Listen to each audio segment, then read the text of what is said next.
사랑하는 여러분, 반갑습니다. 복잡하고 분주한 세상 속에서 때로는 우리 삶의 의미와 방향에 대해 깊은 질문을 던지게 될 때가 있습니다.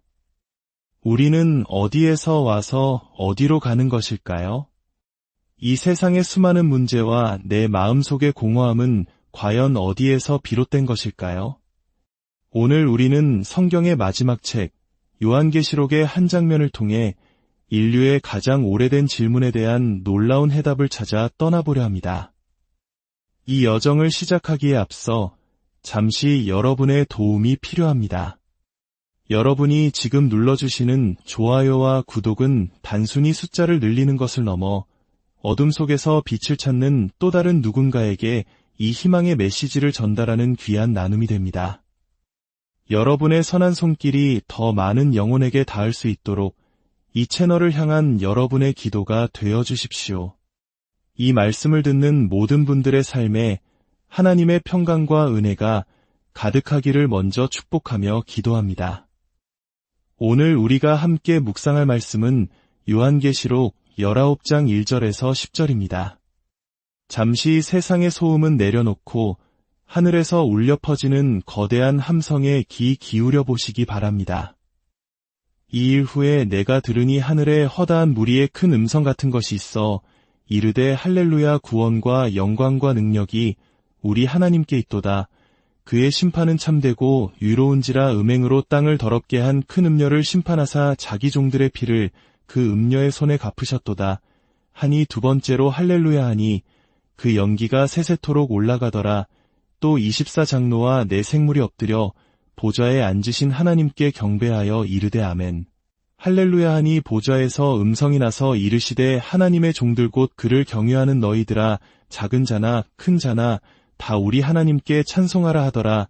또 내가 들으니 허다한 무리의 음성과도 같고 맑은 물소리와도 같고 큰 우레소리와도 같은 소리로 이르되 할렐루야, 주 우리 하나님 곧 전능하신 이가 통치하시도다.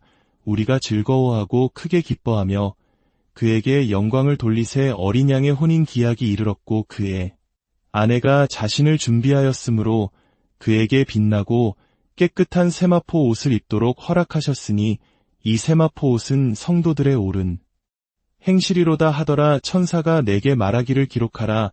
어린 양의 혼인 잔치에 청함을 받은 자들은 복이 있도다 하고 또 내게 말하되 이것은 하나님의 참되신 말씀이라 하기로 내가 그 발 앞에 엎드려 경배하려 하니 그가 나에게 말하기를 나는 너와 및 예수의 증언을 받은 내 형제들과 같이 된 종이니 삼가 그리하지 말고 오직 하나님께 경배하라. 예수의 증언은 예언의 영이라 하더라.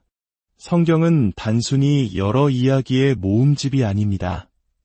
창조에서부터 타락, 구속, 그리고 마침내 완성에 이르기까지 하나의 거대한 서사를 담고 있는 위대한 이야기입니다.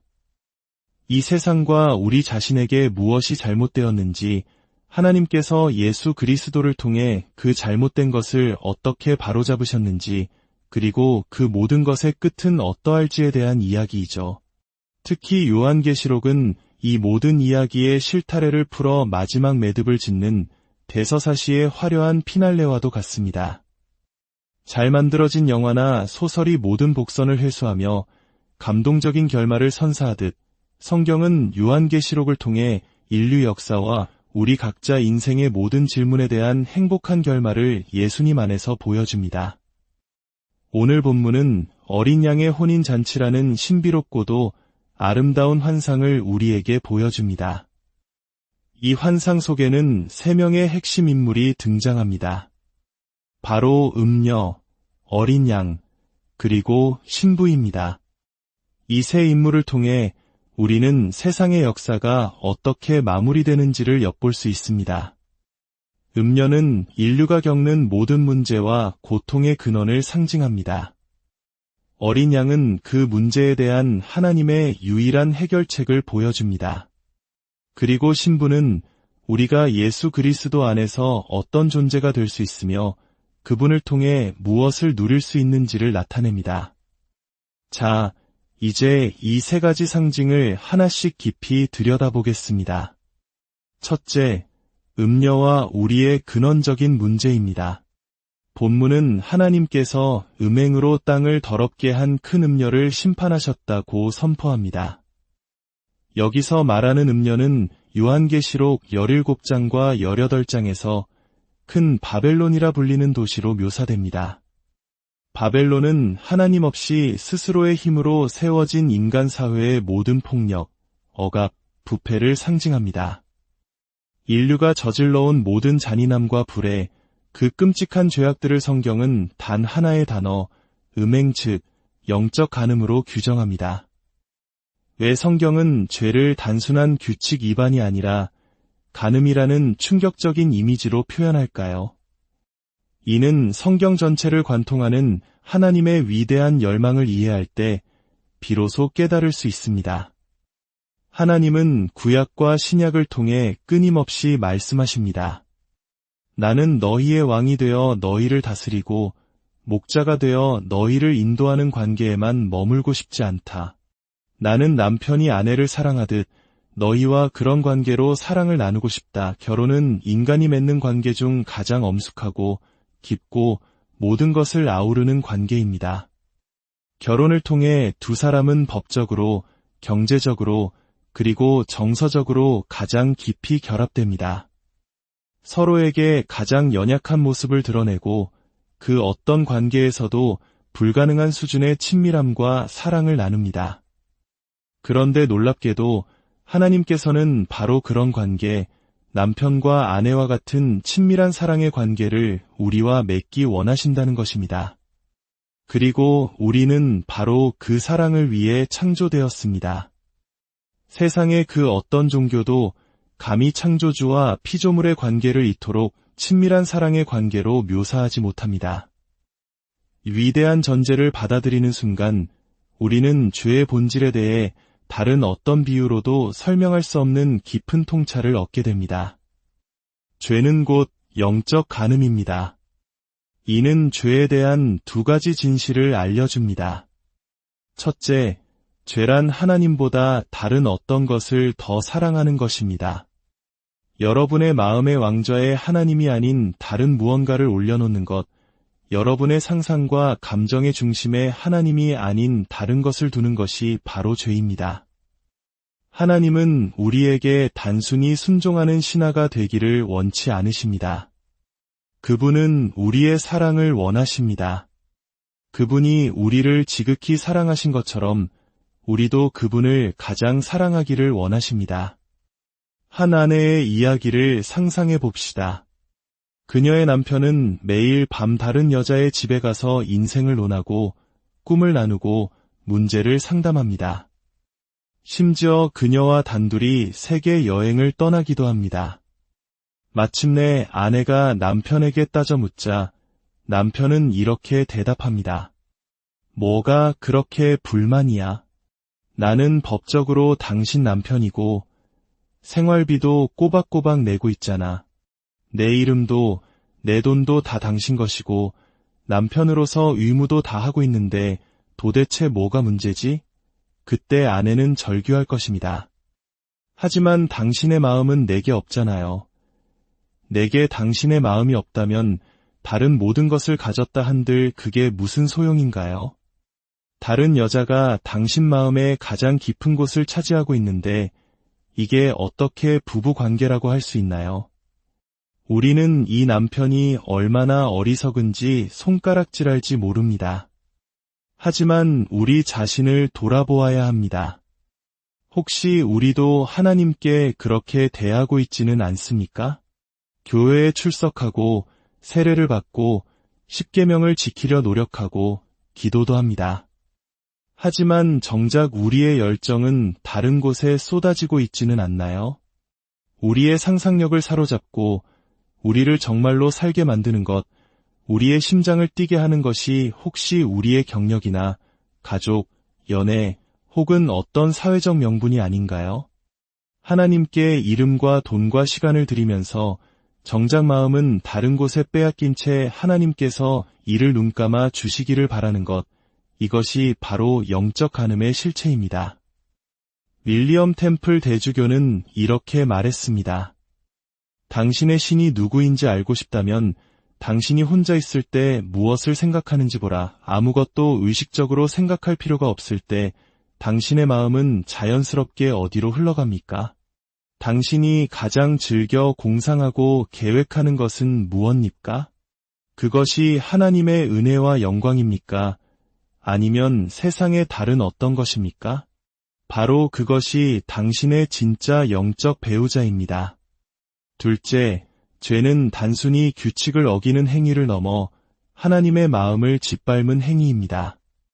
만약 하나님이 단지 왕이시기만 하다면 우리의 죄는 법을 어긴 것에 불과할 것입니다. 하지만 그분이 우리에게 마음을 주셨고 우리의 사랑을 원하시는 신랑이시라면 우리의 죄는 그분의 마음에 칼을 꽂는 배신이 됩니다. 몇 해 전 아내가 다른 남자와 떠나버린 한 남성과 대화한 적이 있습니다. 그는 아내를 미워함으로써 상처를 잊으려 하지 않았습니다. 오히려 그녀를 용서했지만 그녀는 돌아오지 않았습니다. 집안 곳곳에 놓인 아내의 사진을 볼 때마다 그의 마음은 칼로 베이는 듯 아팠습니다. 결국 그는 사랑하는 아내의 사진을 모두 치워야만 했습니다. 그래야만 약간의 평안을 얻을 수 있었기 때문입니다. 하지만 하나님은 우리의 사진을 치우실 수 없습니다. 그분은 모든 것을 아시고 모든 곳에 계시며 항상 우리를 보고 계십니다. 우리가 하나님께 불순종하는 것이 얼마나 잔인하고 끔찍한 일인지, 우리가 그분의 마음을 얼마나 아프게 하는지, 우리는 이 영적 간음이라는 렌즈를 통하지 않고서는 결코 이해할 수 없습니다. 음녀의 모습 속에서 우리는 하나님 대신 다른 것들의 품에 안기려 했던 인류의 치명적인 유혹의 역사를 봅니다. 그리고 그 결과는 언제나 파멸이었습니다. 둘째, 어린 양, 유일한 해결책입니다. 음녀라는 인간 여인의 이미지와 곧이어 나올 신부라는 인간 여인의 이미지 사이에 왜 갑자기 어린 양이라는 동물이 등장할까요? 이것은 비유가 섞인 것처럼 보입니다. 맞습니다. 하지만 여기에는 깊은 의미가 담겨 있습니다. 음녀와 같은 우리를 거룩한 신부로 변화시킬 수 있는 유일한 것은 바로 예수 그리스도의 피, 즉 어린 양의 희생이기 때문입니다. 이 환상을 기록한 사도 요한은 요한복음도 기록했습니다. 요한복음 2장에는 예수님께서 가나의 한 혼인 잔치에 참석하신 이야기가 나옵니다. 잔치가 한창일 때 포도주가 떨어지는 큰 위기가 닥칩니다. 포도주는 잔치의 기쁨을 상징하는데 그것이 떨어졌다는 것은 큰 수치이자 재앙이었습니다. 그때 예수님의 어머니 마리아가 예수님께 와서 포도주가 떨어졌다고 말합니다. 그러자 예수님께서는 이해하기 어려운 대답을 하십니다. 여자여, 나와 무슨 상관이 있나이까? 내 때가 아직 이르지 아니하였나이다.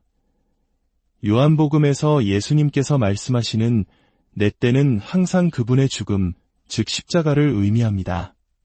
그렇다면 이 대화는 이런 의미가 됩니다. 예수님, 잔치의 기쁨이 사라졌어요.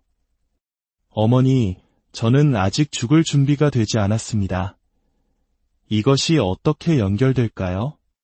예수님은 그 잔치에 앉아 자신의 혼인 잔치를 생각하고 계셨던 것입니다. 구약 성경 이사야서, 예레미야서, 에스겔서 등 여러 곳에서 하나님은 자신을 이스라엘의 신랑으로 계시하셨습니다. 예수님 또한 마태복음 9장에서 자신을 신랑이라고 분명히 밝히셨습니다. 예수님은 알고 계셨습니다. 이 잔치에 포도주가 없으면 기쁨이 없듯 자신의 신부인 우리에게 영원한 기쁨의 잔을 주기 위해서는 자신이 먼저 죽음의 잔, 진노의 잔을 마셔야 한다는 것을 말입니다. 그렇습니다. 우리가 역사의 마지막 날에 예수님의 품에 안겨 기쁨의 잔을 마실 수 있는 유일한 길은 예수님께서 역사의 한가운데서 우리를 위해 십자가에 달려 고통의 잔을 대신 마셔주셨기 때문입니다. 그분은 기쁨이 가득한 혼인 잔치 속에서 다가올 자신의 슬픔을 홀로 마셨습니다. 그 덕분에 우리는 이 세상의 온갖 슬픔 속에서도 다가올 영원한 기쁨을 맛보며 살아갈 수 있게 된 것입니다. 음녀를 신부로 바꾸는 어린 양의 놀라운 사랑, 이것이 바로 복음의 핵심입니다. 셋째, 신부, 우리가 누리게 될 영광입니다. 이제 마지막으로 신부를 살펴봅시다. 바로 우리 예수 그리스도를 믿는 모든 이들이 그리스도의 신부입니다. 그리스도와의 연합, 이 영적인 결혼은 우리에게 어떤 의미를 가질까요? 5가지로 나누어 볼 수 있습니다. 첫째, 이 결혼은 법적인 연합입니다. 가난한 사람이 부유한 사람과 결혼하면 단 한 푼도 벌지 않았더라도 법적으로 부유해집니다. 마찬가지로 죄인인 우리가 믿음으로 의로우신 그리스도와 연합할 때 우리는 법적으로 의롭다 칭함을 받게 됩니다. 이것이 칭의의 은혜입니다. 둘째, 이 결혼은 포괄적인 연합입니다. 제가 결혼한 지 나흘째 되던 날 아내에게 말도 없이 30분 정도 늦게 귀가했다가 크게 혼난 적이 있습니다. 그때 깨달았습니다. 아, 결혼은 내 삶의 모든 영역에 영향을 미치는구나. 하나님과의 관계도 마찬가지입니다. 그분은 우리 삶의 작은 일부가 아니라 모든 영역에서 영향을 미치고 함께하기를 원하시는 우리의 배우자이십니다. 셋째, 이 결혼은 친밀한 연합입니다. 서류상의 결혼이 아니라 진짜 부부라면 친밀한 교제가 있어야 합니다. 하나님과의 관계도 마찬가지입니다. 그리스도의 사랑이 우리 마음에 부어지고 우리의 사랑을 그분께 쏟아내는 기도의 시간이 필요합니다. 19세기 시카고의 유명한 목사였던 드와이트 무디는 대화제로 모든 것을 잃고 깊은 절망에 빠졌을 때 뉴욕 거리에서 기도하다가 말로 다 표현할 수 없는 하나님의 사랑을 체험했습니다. 그는 그 사랑의 경험이 세상의 모든 것을 준다 해도 바꿀 수 없는 것이었다고 고백했습니다. 여러분은 그분의 품에 안겨본 경험이 있으십니까? 넷째, 이 결혼은 열매 맺는 연합입니다. 부부가 서로의 품에 안길 때 자녀라는 열매가 태어나듯 우리가 예수 그리스도의 품에 안겨 그분의 사랑을 경험할 때 우리 삶에는 성령의 열매가 맺히기 시작합니다. 만약 우리의 영적 배우자가 성공이라면 우리 삶에서는 조급함, 경쟁, 불안, 윤리적 타협 같은 열매가 맺힐 것입니다. 그러나 우리의 참된 신랑이신 예수님의 품에 안길 때 우리 삶에서는 사랑과 기쁨, 평화와 겸손, 그리고 다른 이들을 향한 자비와 같은 아름다운 열매가 맺히게 됩니다. 마지막으로 이 결혼은 위로가 되는 연합입니다. 앞서 말했듯 예수님께서는 기쁨의 잔치에서 다가올 슬픔을 마심으로써 우리가 슬픔의 세상 속에서 다가올 기쁨을 맛보게 하셨습니다. 만약 당신이 행복한 결혼 생활을 하고 있다면 배우자보다 예수님을 더 사랑해야 합니다. 그렇지 않으면 배우자를 우상으로 만들어 관계를 망치게 될 것입니다. 만약 당신이 불행한 결혼 생활을 하고 있다면 그 어떤 것보다 예수님을 더 사랑해야 합니다. 그분만이 그 고통을 이겨낼 진정한 위로를 주실 것이기 때문입니다. 결혼을 원하지만 아직 혼자라면 예수님을 당신의 유일한 배우자로 삼으십시오. 그분 안에서 참된 만족과 위로를 얻을 때 당신은 비로소 자유로워질 수 있습니다. 기억하십시오. 우리의 영혼을 진정으로 만족시킬 수 있는 배우자는 오직 한 분뿐입니다. 우리 영혼의 갈증을 완전히 해소해줄 혼인잔치는 오직 하나뿐입니다. 그리고 그 잔치는 지금 우리를 기다리고 있습니다. 오늘 말씀은 이렇게 끝을 맺습니다. 기록하라 어린 양의 혼인 잔치에 청함을 받은 자들은 복이 있도다. 이것이 바로 우리 모두에게 보내진 청첩장입니다. 복음이 바로 그 청첩장입니다. 여러분은 이 초대에 응답하셨습니까? 이 초대에 회신하는 방법은 바로 예수 그리스도를 믿는 것입니다. 감사합니다. 제가 반드시 그 잔치에 참석하겠습니다. 라고 믿음으로 고백하는 것입니다. 사랑하는 여러분, 음녀와 같았던 우리를 위해 십자가에서 피 흘리신 어린 양, 우리를 거룩한 신부로 맞이하기 원하시는 신랑 예수 그리스도의 혼인잔치에 여러분 모두를 초대합니다. 함께 기도하겠습니다. 아버지 하나님, 우리의 죄와 허물에도 불구하고 독생자 예수 그리스도의 피로 우리를 깨끗하게 하시고 존귀한 그리스도의 신부로 삼아주시니 감사드립니다. 우리가 세상의 헛된 것들에 마음을 빼앗기는 영적 간음에서 돌이켜 오직 우리의 참된 신랑이신 주님만을 사랑하게 하옵소서. 우리 각자의 삶의 자리에서 슬픔 속에서도 다가올 영원한 혼인잔치의 기쁨을 소망하며 살게 하시고 주님의 사랑 안에서 참된 위로와 평안을 누리게 하여 주시옵소서. 이 말씀을 듣는 모든 심령 위에 하늘의 복을 가득 부어주시기를 우리 주 예수 그리스도의 이름으로 간절히 기도